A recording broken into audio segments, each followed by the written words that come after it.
আসসালামু আলাইকুম।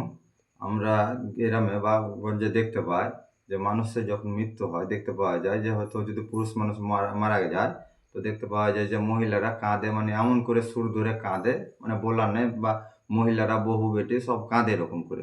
তো আমরা তো কাঁইদে কিছু উপকার করতে পারবো না। আর উপকার কি করে করব? তার কারণ যে ও বাইঁচে থেকেছে তখন তো আমরা মানে ওর স্ত্রীও বলেনি নমাজের কথা, আর বউও বলে না, ছেলেও বলে না, মেয়েও বলেনি।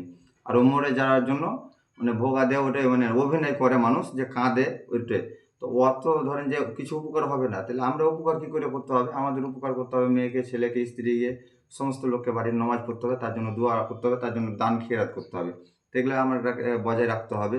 আর এগুলো আমাদেরকে প্রত্যেকজনকে খেয়াল রাখার দরকার যে নমাজের বেশি, বেশি ইবাদত করব, বেশি, বেশি করে বাপ মার জন্য দোয়া করব। আর বা স্ত্রী যদি স্বামী যদি মারা যায় তো স্ত্রীকে তাই করতে হবে। তো আমরা এগুলো খেয়াল রাখি না। আমরা কি যে আমরা কাঁদা-কাটা করি, কাঁদা কাটাতে এতে কিছু উপকার আসে না। তো এগুলো আমাকে জ্ঞান করার দরকার। আমরা কবে এগুলা জ্ঞান বুঝবো? কাঁদবো এমন করে চোখ দিয়ে পানি ঝরবে কিন্তু যেন মানুষ না বুঝতে পারে। দুঃখ তো হবে, মানুষ মরলে দুঃখ কার হবে না? দুঃখ হবে। কিন্তু কাঁদা যাবে না। আসসালামু আলাইকুম রহমতুল্লাহি ওয়া বারাকাতুহু।